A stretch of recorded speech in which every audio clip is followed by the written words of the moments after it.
Bismillahirrahmanirrahim.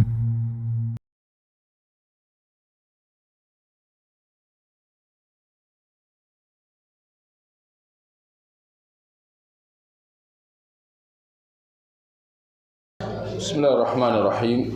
Innal hamdalillah nahmaduhu wa nasta'inuhu wa nastaghfiruh wa na'udzu billahi min shururi anfusina wa sayyiati a'malina. May yahdihillahu fala mudilla lahu wa may yudlil fala hadiya lahu wa asyhadu an la ilaha illallah wahdahu la syarika lahu wa asyhadu anna Muhammadan 'abduhu wa rasuluhu. Amma ba'd. Tuan-tuan dan puan-puan ikhwah muslimin muslimat yang dirahmati Allah, bertemu kita dalam kuliah bulanan membaca buku syarah hadis 40 Imam An-Nawawi rahimahullah, dan malam ni adalah sesi kedua kita membaca kitab ini. Jadi tuan-tuan dan puan-puan, saya ingat kita boleh terus lihat di muka surat 21 hadis yang kedua serta perbahasan yang berkait dengannya. Jadi seperti yang kita lihat, hadis yang kedua ini menjelaskan tentang pengertian Islam, iman dan juga ihsan, tiga perkara yang merupakan asas bagi agama. Saya ingat saya baca bahasa Arabnya dahulu, ya. Mudah-mudahan ada faedahnya, dan tuan-tuan boleh ikut sama-sama kita membacanya. An Umar radhiyallahu anhu qala bainama nahnu julusun 'inda Rasulillah sallallahu alaihi wasallam dhata yawmin إذ طلع علينا رجل شديد بياض الثياب شديد سواد الشعر لا يرى عليه أثر السفر ولا يعرفه منا أحد حتى جلس إلى النبي صلى الله عليه وسلم فأسند ركبتيه إلى ركبتيه ووضع كفيه على فخذيه وقال يا محمد أخبرني عن الإسلام. فقال رسول الله صلى الله عليه وسلم الإسلام أن تشهد أن لا إله إلا الله وأن محمدا رسول الله وتقيم الصلاة وتؤتي الزكاة وتصوم رمضان وتحج البيت إن استطعت إليه سبيلا. قال صدقت. فعجبنا له يسأله ويصدقه. قال فأخبرني عن الإيمان.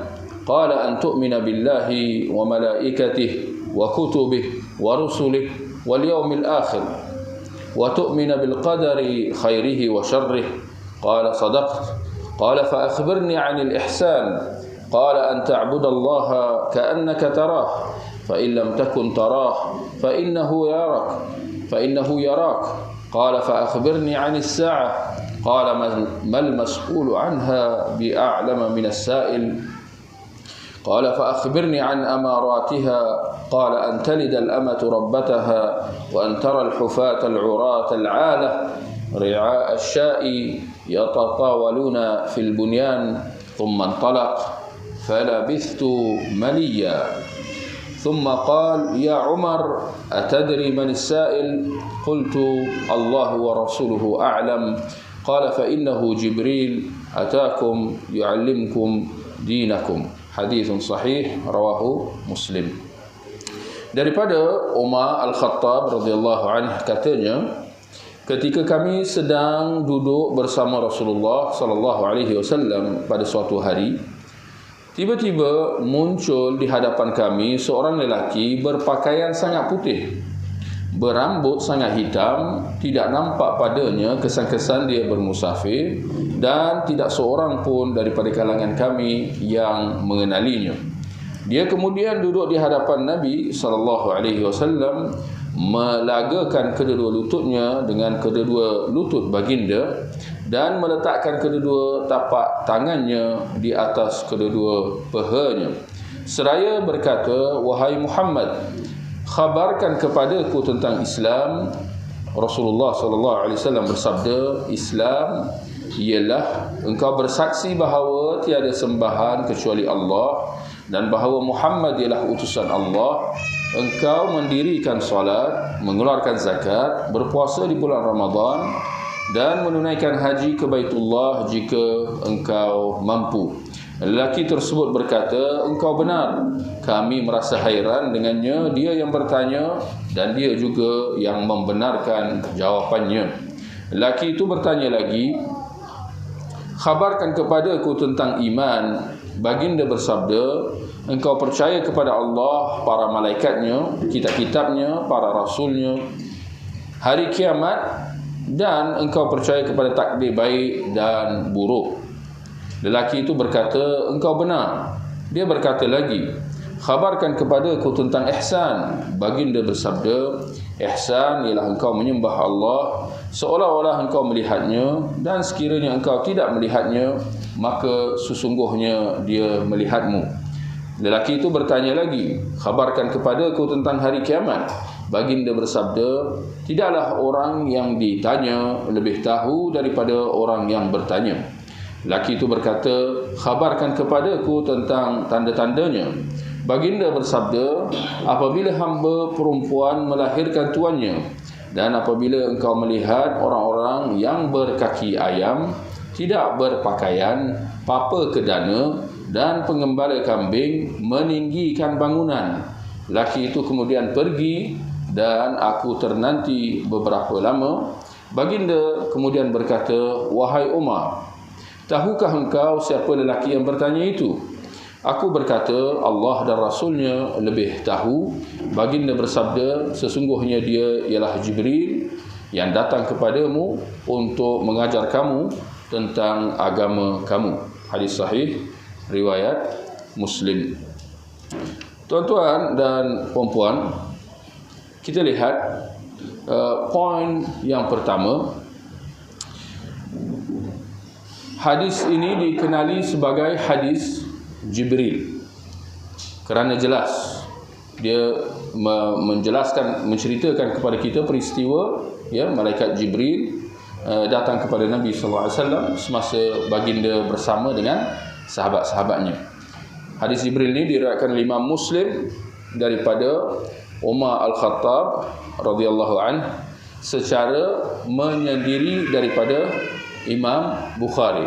Maknanya Imam Bukhari tidak meriwayatkan hadis ini.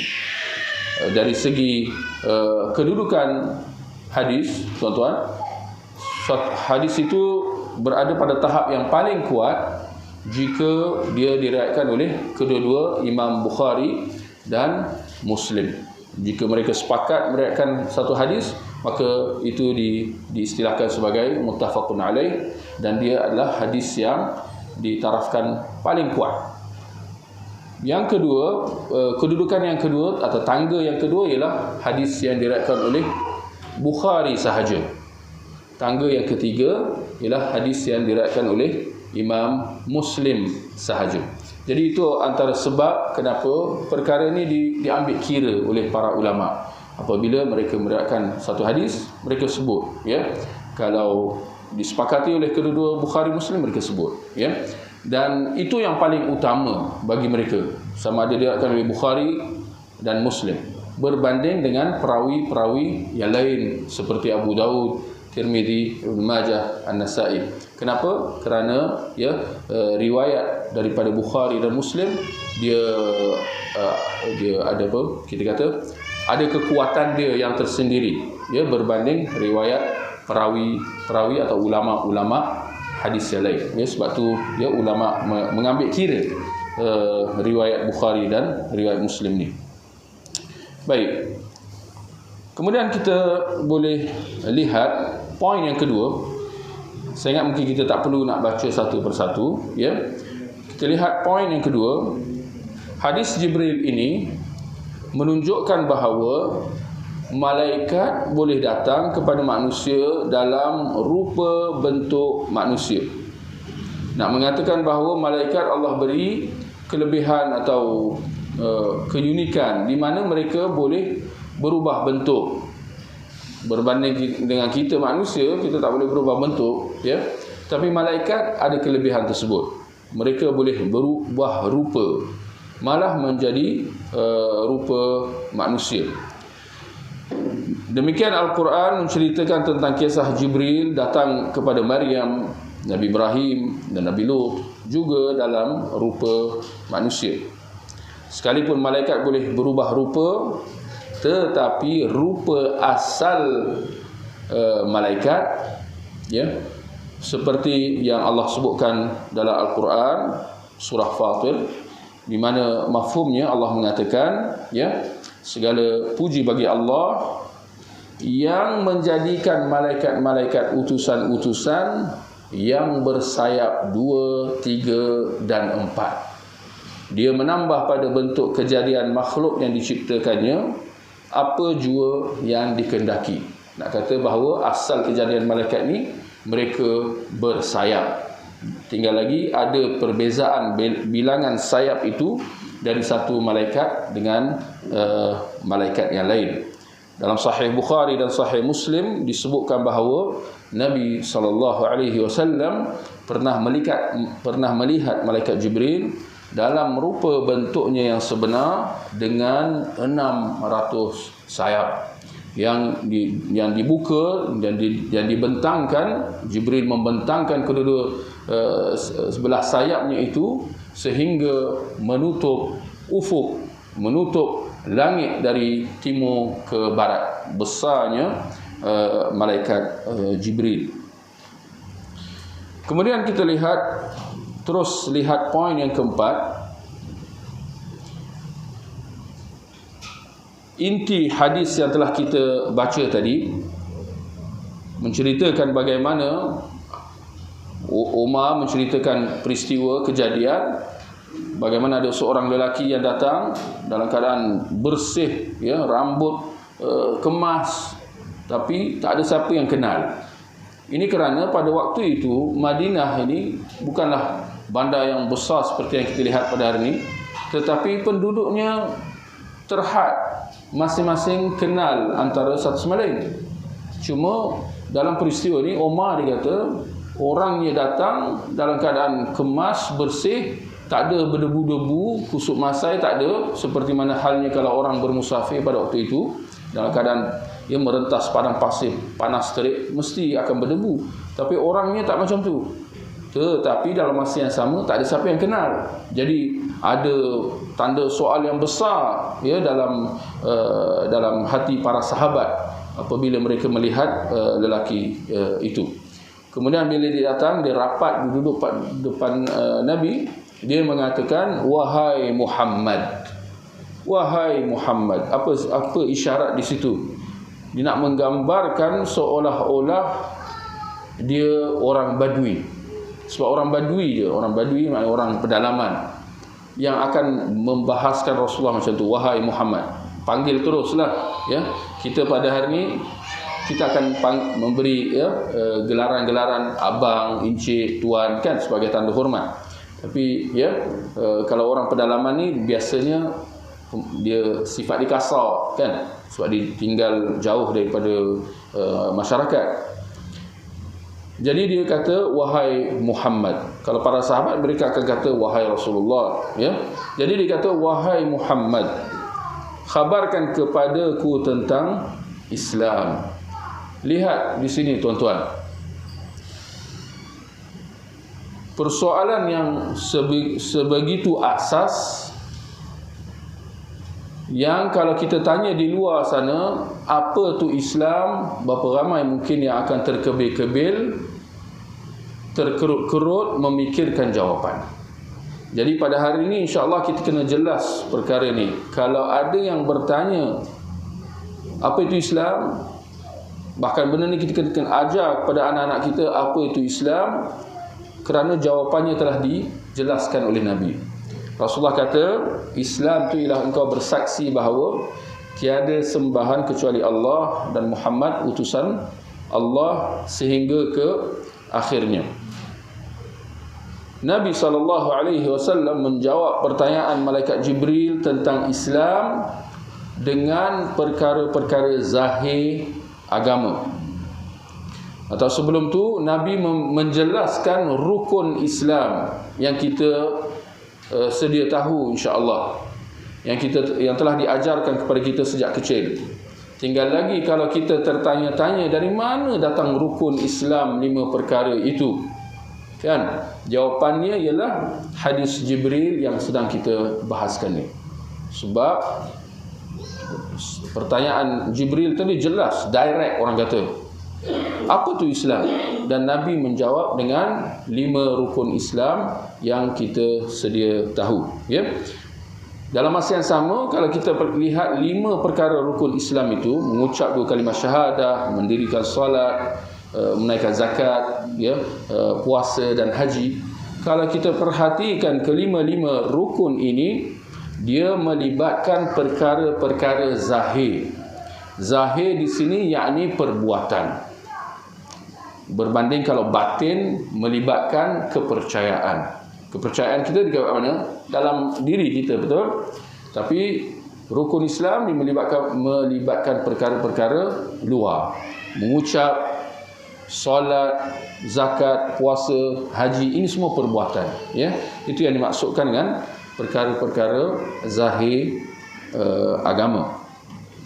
Seperti mana apabila ditanya tentang iman dalam soalan yang kedua, Nabi menjawabnya dengan perkara-perkara batin agama, ya, percaya kepada Allah, malaikat dan seterusnya. Jadi Islam, tuan-tuan, ringkasnya, apa tu Islam? Islam ialah perkara-perkara zahir agama atau perkara amalan. Berbanding iman, ini juga antara tonggak agama kita. Kita ada Islam, kita ada iman, ialah perkara batin agama. Iman ialah perkara batin. Yang jangan, bila cerita batin ni jangan pergi merayau jauh-jauh mana pula. Batin ni ialah perkara kepercayaan, ya. Perkara yang melibatkan kepercayaan atau apa yang disebut sebagai akidah, ya. Baik. Boleh kita terus lihat perkara yang ke-5. Lihat perkara yang ke-5. Kedua-dua lafaz syahadah, iaitu kesaksian bahawa tiada sembahan kecuali Allah. Tiada sembahan kecuali Allah. Dan bahawa Muhammad ialah utusan Allah. Tidak boleh dipisahkan antara satu sama lain. Sebab kalau kita kira rukun Islam, kita ada 5 rukun Islam tu, kan? Mengucap 2 kalimah syahadah itu rukun yang pertama. Sedangkan kalau kita lihat rukun yang pertama, rukun Islam ni dia melibatkan dua benda, 2 perkara, ya. Kesaksian tiada sembahan kecuali Allah dan Muhammad ialah utusan Allah.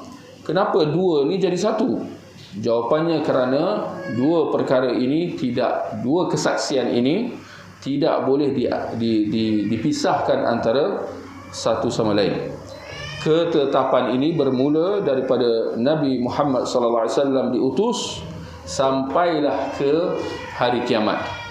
Maksudnya kewajipan kita mengucap kalimah syahadah ini, bersaksi bahawa Allah satu-satunya sembahan, dan bersaksi bahawa Muhammad ialah pesuruh Allah. Ini adalah perkara wajib atas manusia.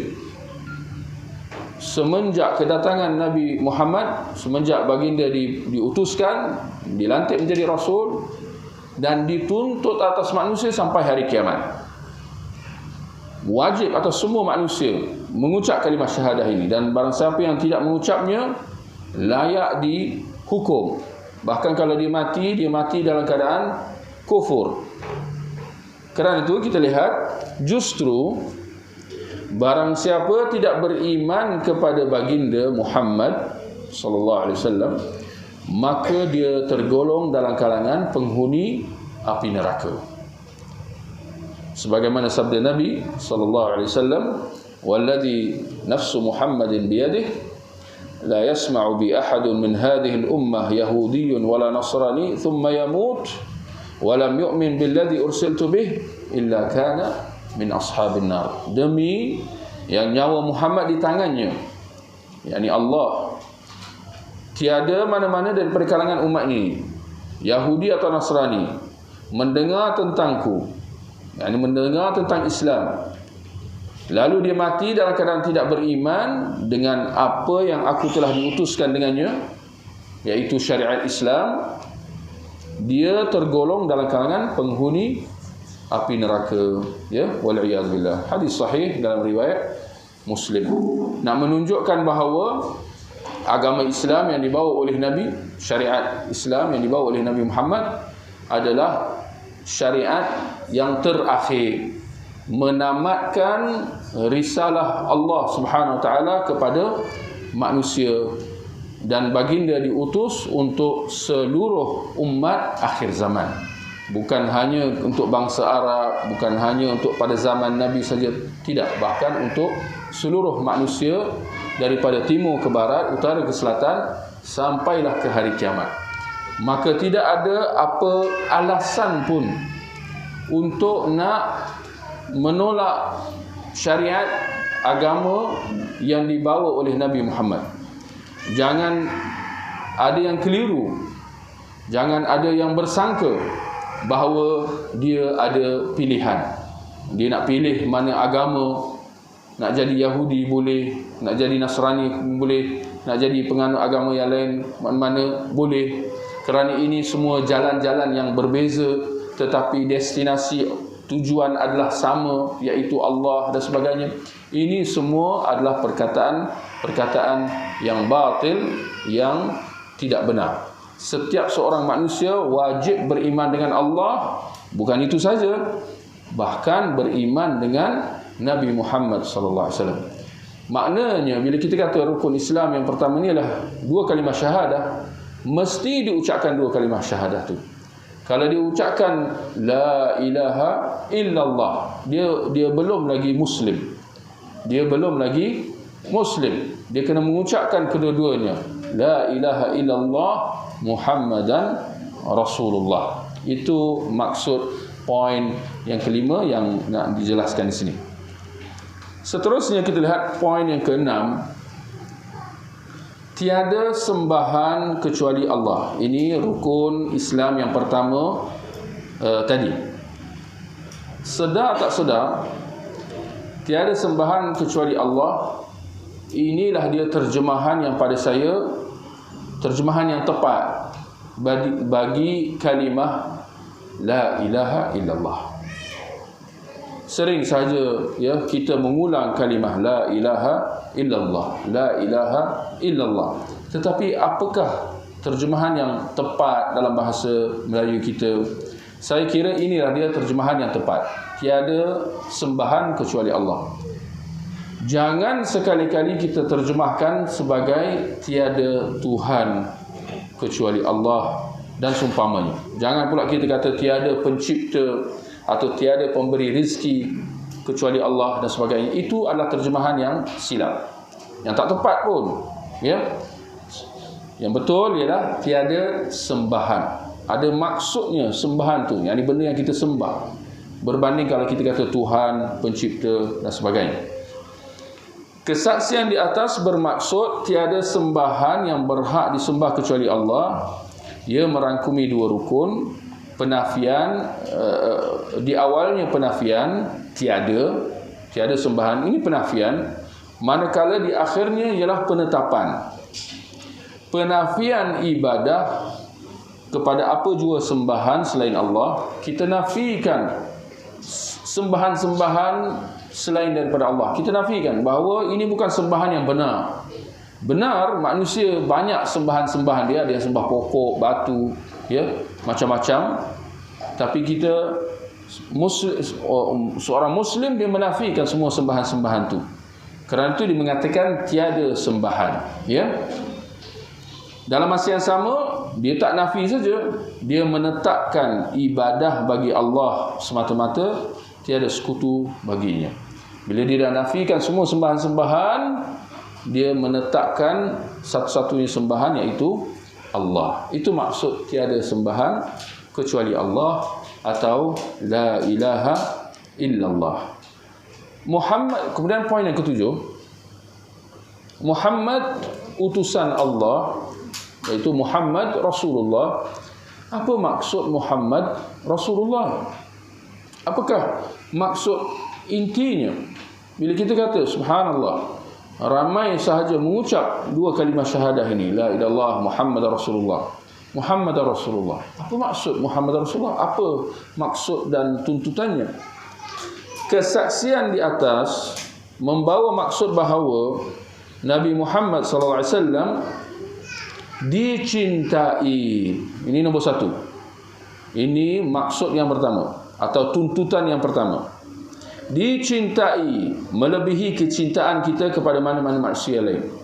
Bila kita kata Muhammad Rasulullah, maksudnya kita wajib cinta Nabi Muhammad lebih daripada manusia lain, termasuk mak bapak kita, isteri kita, anak-anak kita. Wajib cinta Muhammad lebih daripada semua manusia lain. Yang kedua, ditaati dalam segala perintahnya. Ini tuntutan yang kedua. Berapa ramai orang yang sebut Muhammad Rasulullah, tapi difaham atau tidak tuntutan yang sedang kita baca ni. Ditaati dalam segala perintahnya, dijauhi segala larangannya. Yang ketiga, diterima segala khabar berita yang disampaikannya, sama ada yang lepas, akan datang, ataupun yang sedang berlaku. Ini segala apa yang disampaikan oleh Nabi, kita percaya. Jangan kita persoalkan, jangan kita ragu, jangan apatah lagi kita nak tolak. Bahkan kita terima. Terima, yakni kita percaya. Yang keempat,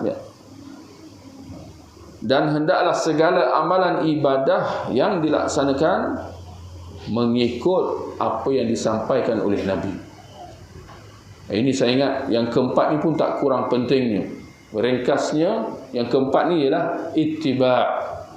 Ikut Nabi dalam cara beribadah.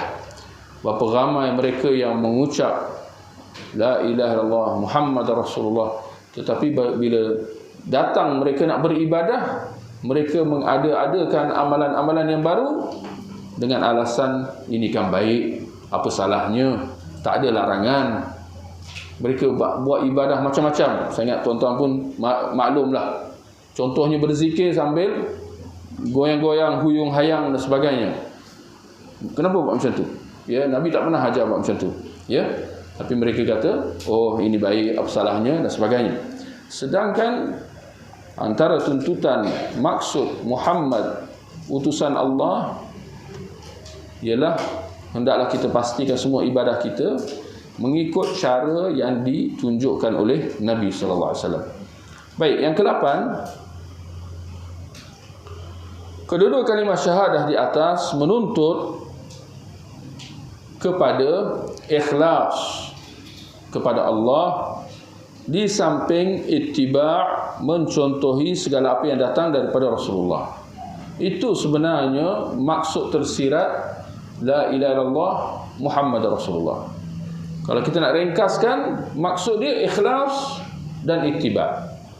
La ilaha illallah, tiada sembahan kecuali Allah, maknanya kita ikhlaskan ibadah kita untuk Allah semata-mata. Ikhlas. Semua ibadah kena kerana Allah.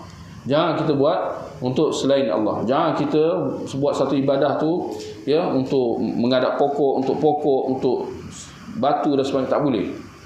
Itu menyalahi ikhlas. Ikhlas lawan dia apa tuan-tuan? Ikhlas lawan dia apa? Jangan kata tak ikhlas. Ikhlas lawan dia syirik. Ikhlas lawan dia syirik. Jadi kalau kita tak ikhlas dalam ibadah kita, kita akan jatuh dalam syirik. Bahaya. Itu dosa paling besar.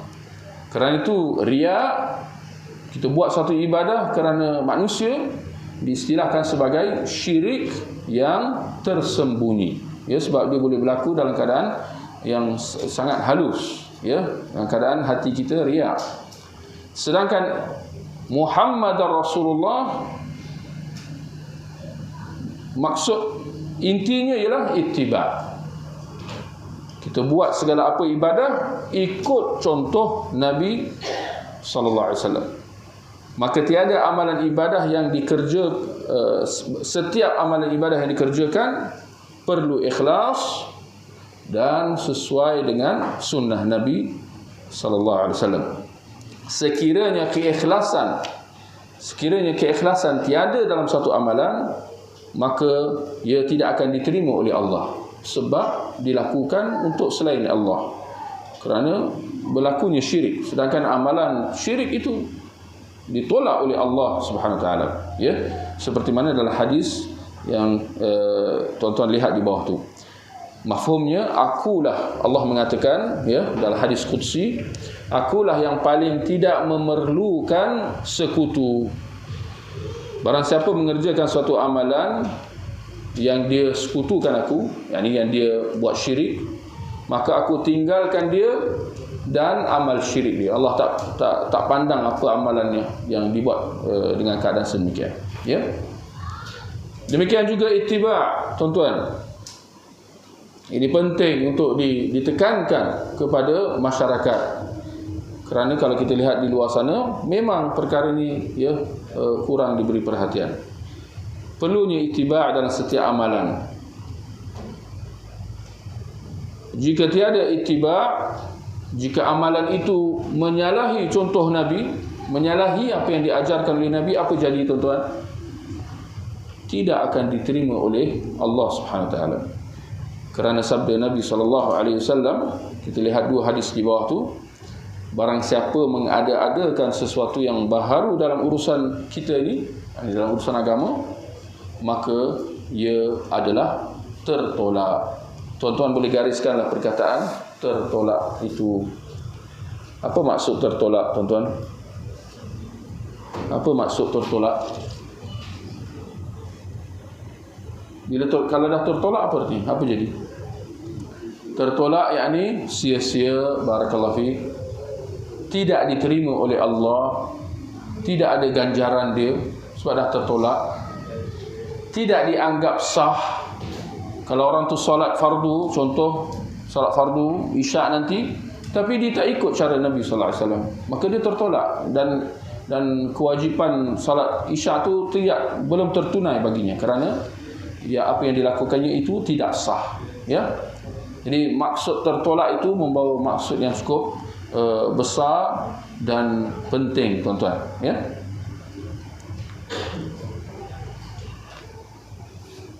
Boleh? Kita terus pergi ke poin yang ke-10. Poin yang ke-10, lelaki itu bertanya lagi. Dia kata, khabarkan kepadaku tentang iman. Di sini lelaki itu tanya tentang apa tu iman. Jadi Nabi menjelaskan rukun iman 6 perkara itu. InsyaAllah tuan-tuan semua sudah sedia tahu. Percaya kepada Allah, malaikat, kitab-kitab, para rasul, hari kiamat. Percaya kepada takdir, baik dan buruk. Ada 6 semuanya, ya.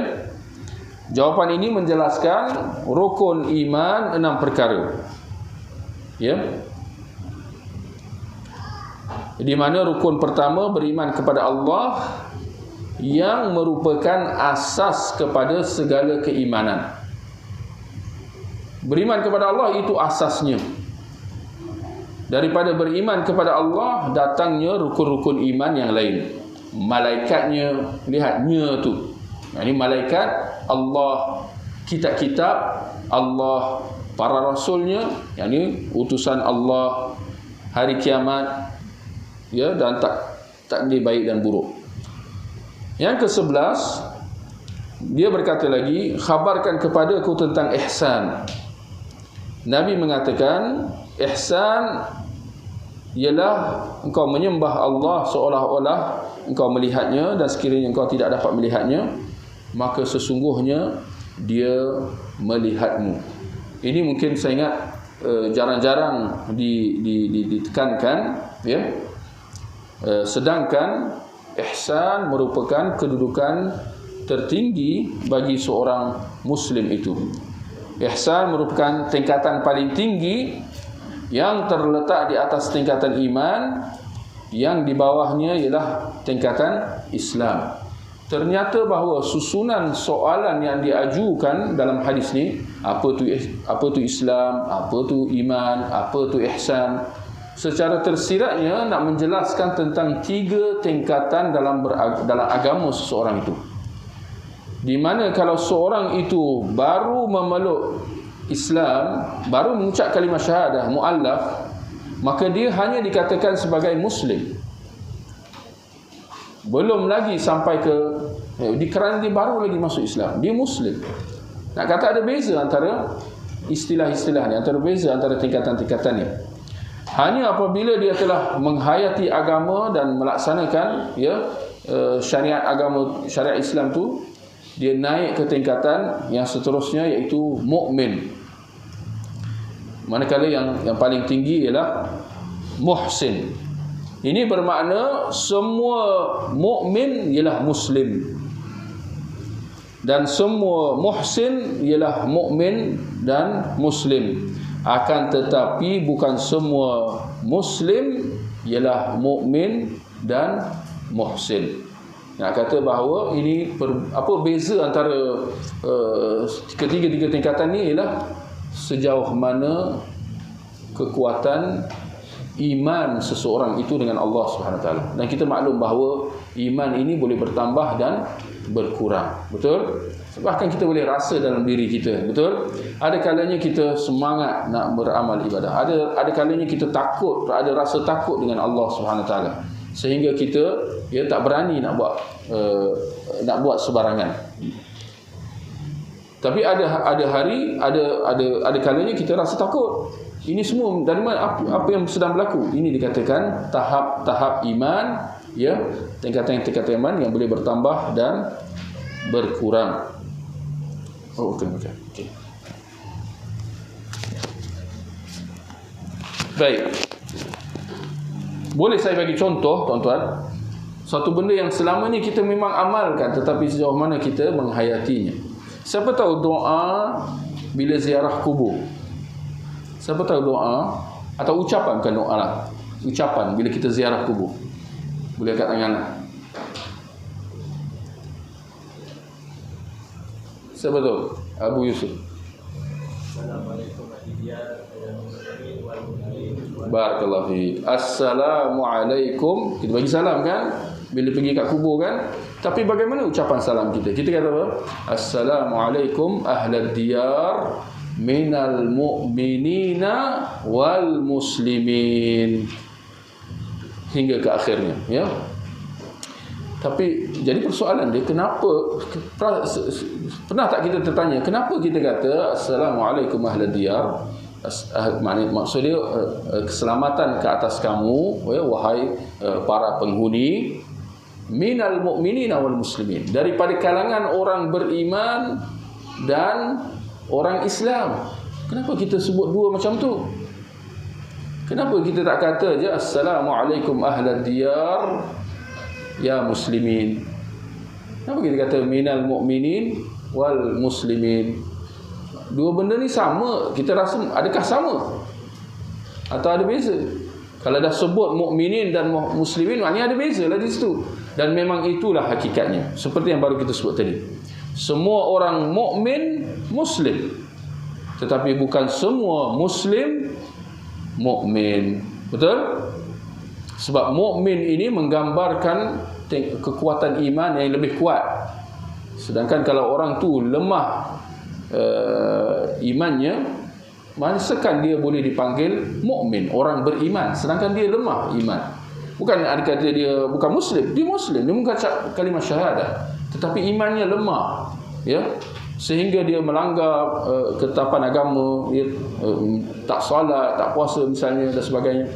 Masakan dia boleh dikatakan mukmin, sedangkan orang mukmin ialah orang yang takut kepada Allah Subhanahu Wa Taala. Baik, kemudian perkara yang ke-12, tuan-tuan, laki itu bertanya lagi, khabarkan kepadaku tentang hari kiamat. Nabi menjelaskan, tidaklah orang yang ditanya lebih tahu daripada orang yang bertanya. Apa maksud dia, tuan-tuan? Tidaklah orang yang ditanya lebih tahu daripada orang yang bertanya. Di sini Nabi menjelaskan bahawa dia tak tahu seperti mana Jibril pun tak tahu.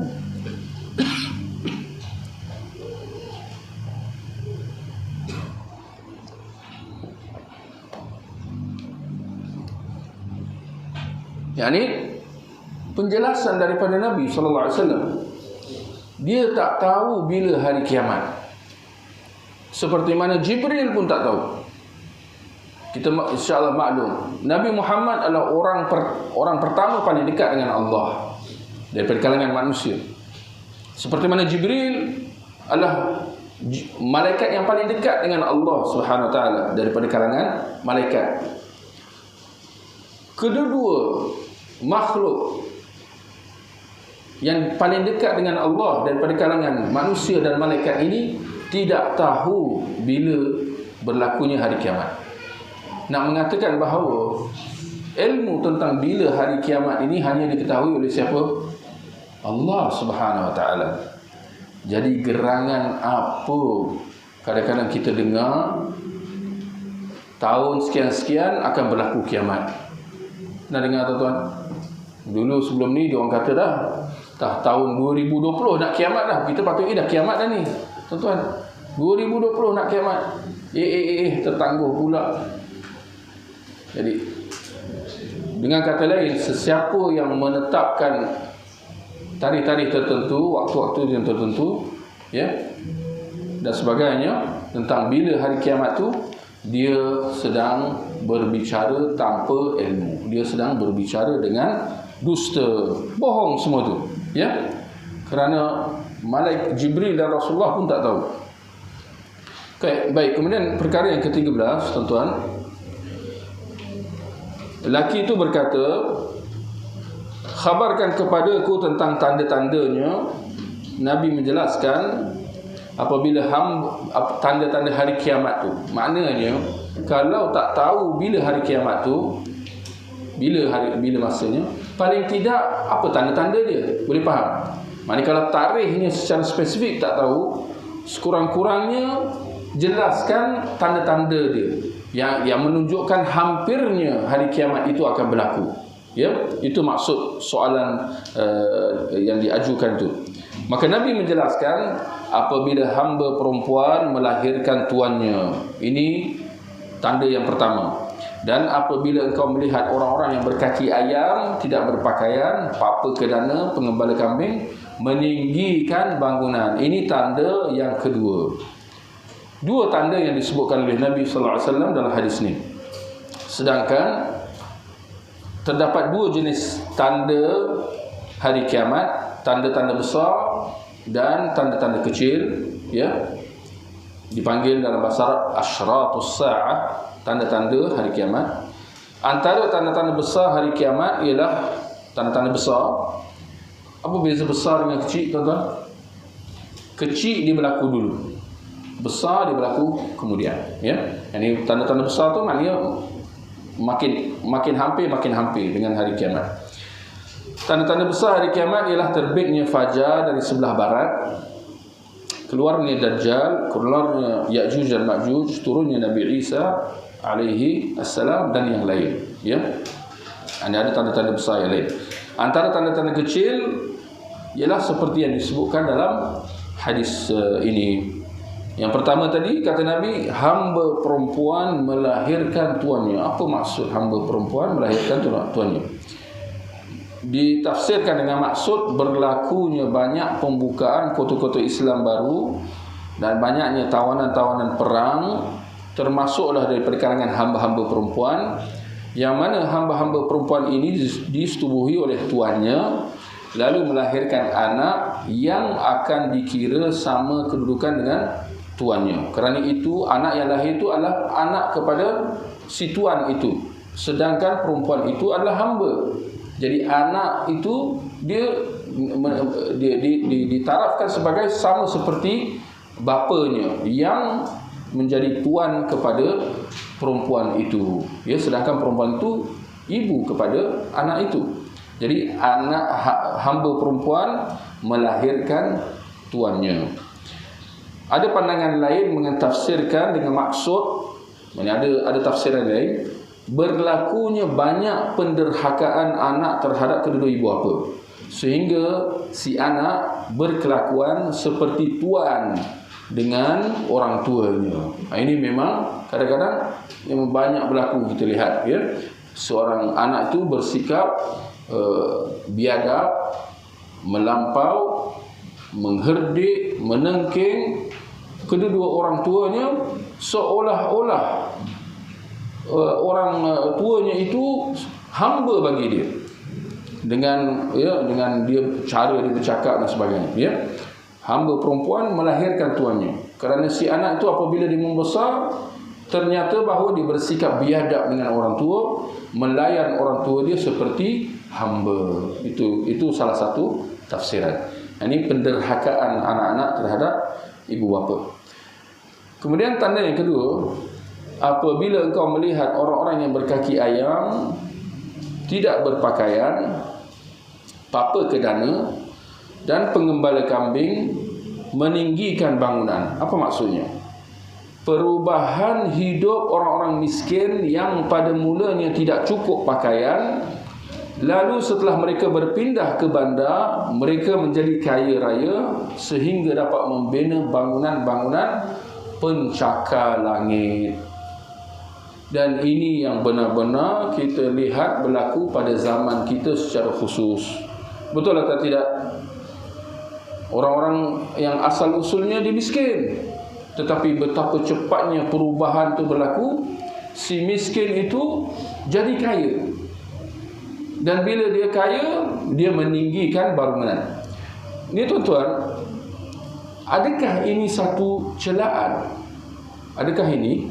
Kalau yang pertama tadi mungkin, apatah lagi si anak menderhaka kepada ibu bapa, melayan mak bapak seperti hamba. Itu memang celaan jelas. Tapi yang kedua ni, orang yang berkaki ayam, tidak berpakaian, papa kedana, meninggikan bangunan. Adakah itu celaan? Jawapannya tidak.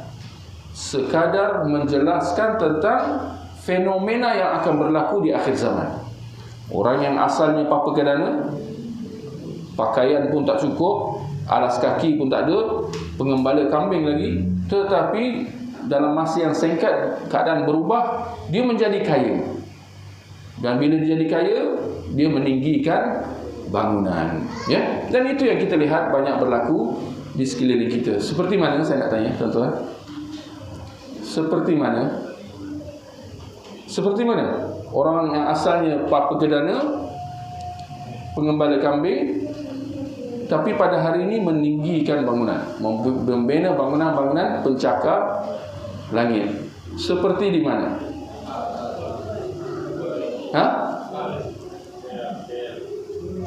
Tak dengar? KL Barakallah. Itu yang saya nak dengar sebenarnya. Kuala Lumpur. Betul lah tu. Saya menjangkakan, di Timur Tengah, di sebelah Kaabah. Ini dikata pepatah apa? Semut seberang sungai nampak, gajah depan mata tak nampak. Tu yang bangunan-bangunan pencakar langit kat Kuala Lumpur tu, siapa yang bina? Kalau bukan orang-orang kita juga. Yang 20-30 tahun yang lepas, kita, orang-orang kita, ya, tak, saya ingat dulu, tuan-tuan mesti dimaklumlah, ya, tahun 70-an, 60-an, 70-an, macam mana kehidupan waktu itu? Apatah lagi tahun 50-an, pergi lagi pula ke tahun 40-an, semua miskin-miskin, betul? Semua hidup waktu susah waktu itu. Apatah lagi waktu itu zaman perang, kan?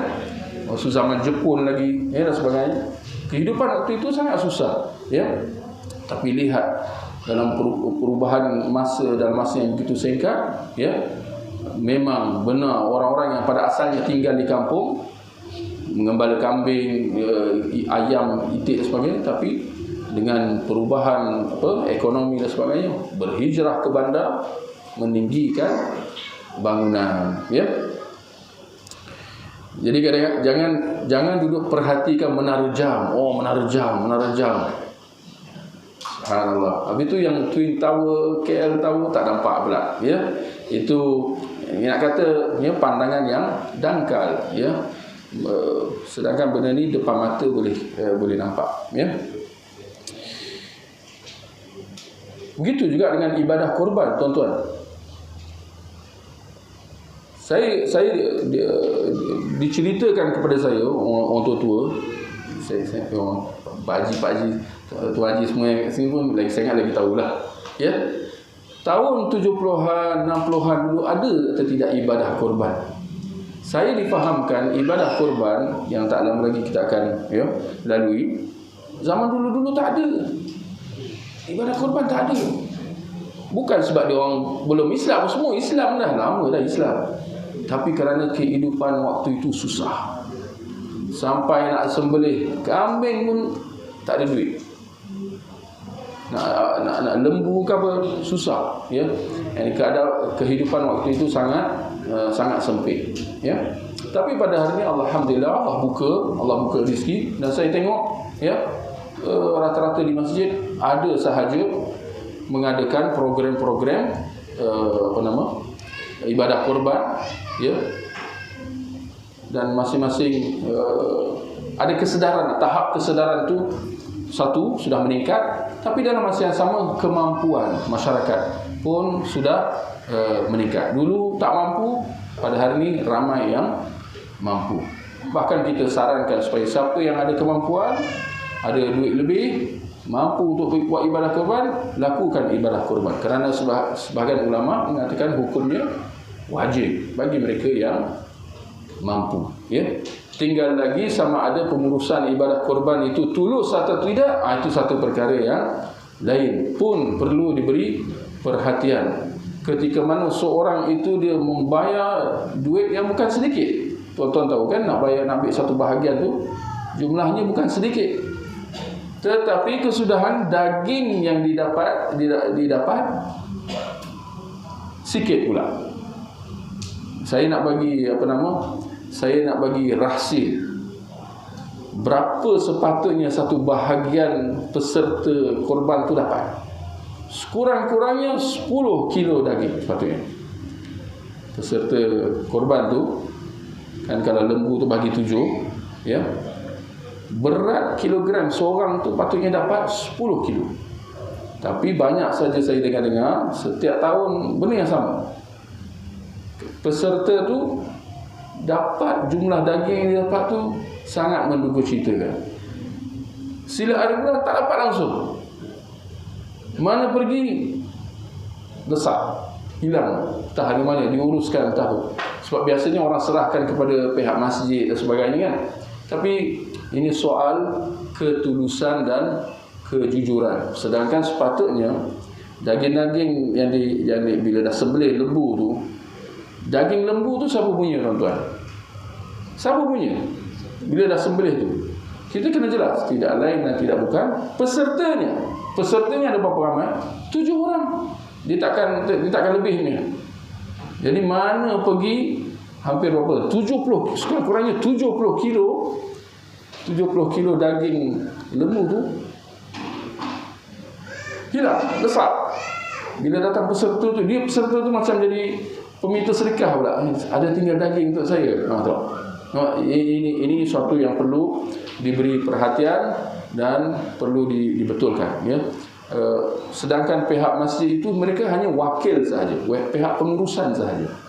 Mereka yang menawarkan khidmat tersebut. Jika ada bayaran, itu baik, itu asingkan bayaran itu. Tapi daging itu perlu diberi kepada peserta, untuk peserta itu uruskan.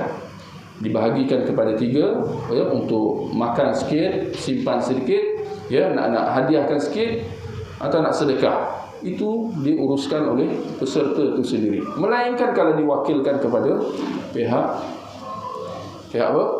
Pihak masjid, pihak pengurusan, ya. Dan satu perkara lagi yang saya boleh tambah, ya, saya ada sebutkan baru-baru ni. Ibadah korban ini, kat mana kita nak buat? Di mana kita nak melaksanakan ibadah korban tu? Jawapannya ialah di tempat tinggal kita. Tetapi kalau tuan-tuan tengok dalam mana-mana media ke mana, ada pula kita dengar program ibadah korban Di mana tuan-tuan? Ibadah program kurban di Mekah. Ini pun adalah satu perkara yang perlu diberi perhatian. Tak kira lah Mekah ke mana-mana ke. Sedangkan secara prinsipnya ibadah kurban itu dilaksanakan di tempat tinggal seseorang itu, di mana akhirnya daging itu dihadiahkan kepada jiran tetangga atau diberi kepada fakir miskin di sekeliling. Betul atau tidak? Itu cara yang betul. Tetapi kalau kita buat ibadah kurban entah ke mana, ceruk sana, bukan nak kata sah tak sah, insya-Allah Allah terima ibadah yang dilaksanakan tu, tetapi dari segi keutamaan dan fadilah. Daging, jangan lupa, daging kurban ini adalah daging yang berkat, dilakukan kerana ibadah kerana Allah Subhanahu Wa Taala. Jadi sangat-sangat disyorkan untuk kita menjamah sebahagian atau sedikit daripada daging kurban itu, di samping kita hadiahkan dan juga sedekahkan. Ada berkat di situ, daging yang berkat, tidak seperti daging yang kita makan setiap hari, ya, makan tengah hari, makan malam, hari-hari kita makan. Lain, ini adalah daging yang berkat. Maksudnya kita ambillah peluang, ya, dengan ibadah kurban yang kita lakukan itu, dengan kita laksanakan dengan sebaik-baiknya, ya. Jangan pergi buat hantar ke entah mana pelusuk dan sebagainya, ya. Sedangkan kalau di Mekah sana, untuk makluman tuan-tuan, jemaah haji yang melaksanakan ibadah haji di Mekah itu sahaja sudah berjuta bilangan dengan, dan rata-rata mereka akan melaksanakan haji. Mereka tidak melaksanakan ibadah kurban, kerana ibadah kurban adalah bagi orang yang tidak melaksanakan haji. Sedangkan para jemaah haji di Mekah, mereka ada kewajipan melaksanakan hadyu, menyembelih haiwan hadyu, iaitu bagi mereka yang melaksanakan ibadah haji tamattu' dan qiran. Jadi berjuta-juta haiwan sembelihan, haiwan yang akan disembelih di Mekah itu, dan yang akan dibahagi-bahagikan kepada fakir miskin di Mekah itu. Kemudian kita nak buat program kat sana lagi, ini, ya, adalah satu tindakan yang tidak wajar dan tidak bijaksana, ya. Itu yang dapat saya katakan. Baik, tuan-tuan, saya ingat kita boleh sekadar itu. Kalau ada sebarang pertanyaan.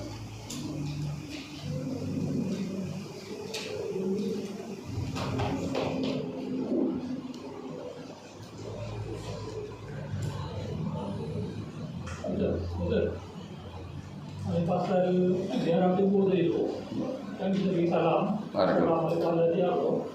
Tapi kalau kita pergi ziarah makam Nabi, kita pakai sama juga. Assalamualaikum ya Rasulullah sallallahu alaihi wasallam.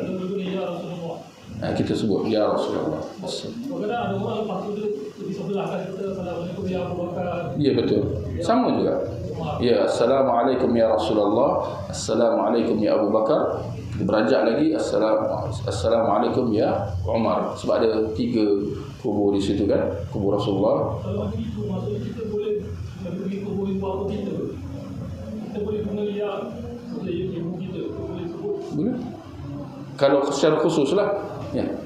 Kalau di depan tu, bila nak masuk kubur tu, kalau ramai-ramai tu, kita sebut secara umum lah, kan. Ada mengikut kedudukan dan situasi. Jadi kalau di depan kubur mak bapak, ya, tak ada masalah untuk disebutkan macam tu, ya. Seperti mana bila kita ziarah makam Rasulullah, Abu Bakar dan Umar, ya. Barakallahu fiik. Ada yang nak tanya tadi? Sebelum kawan saya meninggal, Innalillahi. tapi dia tak sempat korban, dia dah meninggal. Jadi tahunnya ada anak korbankan untuk dia. Barakallahu fiik. Bagus korbankan untuk dia, tak ada duit tu bagi keluarga dia. Saya apa yang saya faham, dia nak korban tetapi tak sempat, dia dah bernazar. Kan? Dia nak korban. Itu jadi nazar lah namanya. Dan nazar adalah kita mewajibkan atas diri kita suatu ibadah yang pada asalnya sunat. Itu nazar. Kita mewajibkan atas diri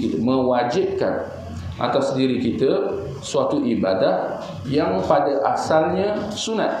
Contoh, saya kata esok aku nak sedekah kepada 10 orang fakir miskin. Maka di situ kita telah mewajibkan atas diri kita, ya. Kita dah berjanji di situ dengan diri kita, yakni dengan Allah Subhanahu Wa Taala.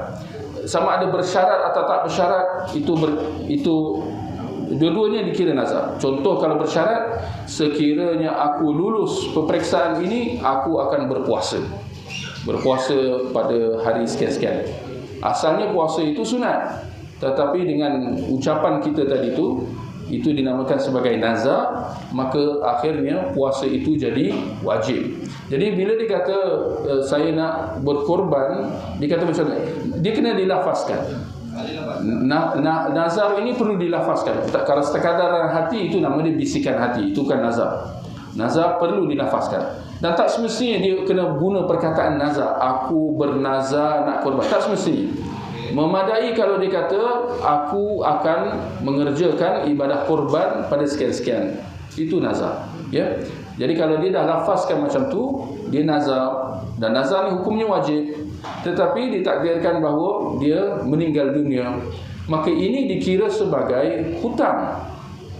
Ini dikira hutang atas dia. Seperti kalau dia pinjam dengan orang lain, dia meninggal dunia, hutang itu masih lagi perlu dibayar atau tidak? Perlu dibayar. Dengan hanya kalau orang itu meninggal dunia, hutang itu tak dikira luput. Sebab ini adalah hak dia dengan manusia. Adapun nazar, ini adalah hak seorang itu dengan Allah Subhanahu Wa Taala. Itu hak Allah yang perlu dia tunaikan. Dia hutang dengan Allah Subhanahu Wa Taala. Jadi akhirnya ibadah korban itu hutang atas diri dia. Jadi dari segi hukumnya, nazar itu jika diketahui oleh ahli keluarga, maka mereka ada tanggungjawab untuk menunaikan nazar itu bagi pihak si mati setelah dibayar hutang dengan manusia. Sebab itu yang pertama, bila seorang tu mati, yang pertama kena selesaikan, kalau dia tinggalkan harta pusaka lah, ya, dia kena selesaikan hutang dia dengan manusia. Yang kedua ialah hutang dia dengan Allah Subhanahu Wa Taala. Seperti kalau ada zakat yang belum diselesaikan, kena bayar zakat tu. Kalau ada fidyah, kena bayar ke apa? Bayar fidyah tu. Kalau ada nazar seperti tadi pun perlu ditunaikan. Sebelum wasiat, dan yang terakhir ialah dibahagikan harta pusaka yang tersisa kepada waris. Itu yang terakhir sekali. Jadi membayar hutang Allah termasuk nazar, itu yang kedua selepas hutang dengan manusia. Jadi sepatutnya diambil daripada harta pusaka dia lah. Andai kata hal itu tidak berlaku kerana sebab-sebab orang tak tahu, ahli keluarga tak tahu dan sebagainya, jadi siapa yang tahu itu, ya, sahabat dia dan sebagainya, walaupun itu bukan tanggungjawab kita, tanggungjawab itu adalah pada ahli keluarga, waris, ya. Tapi kalau siapa yang lain, itu dikira sebagai sunat, anjuran, ya. Kita berjasa dengan dia, kita berbakti dengan dia. Ya, jadi kalau dilakukan, maknanya kita berbakti dengan si mati, kita berbuat baik dengan dia sebagai satu tanda penghargaan persahabatan kita dengan dia, ya. Dan itu dikira sebagai kalau kita guna duit kita, maka itu sedekah kita bagi si mati itu untuk tunaikan nazar dia, ya. Disyariatkan. Ya, elok dibuat, ya. Kerana itu hutang dia dengan Allah. Baik. Saya ingat sekadar itu. Kita akhir dengan tasbih kafarah. Subhanakallahumma wa bihamdik, asyhadu an la ilaha illa anta, astaghfiruka wa atubu ilaik. Sallallahu ala nabiyyina Muhammad wa ala alihi wa sahbihi ajma'in.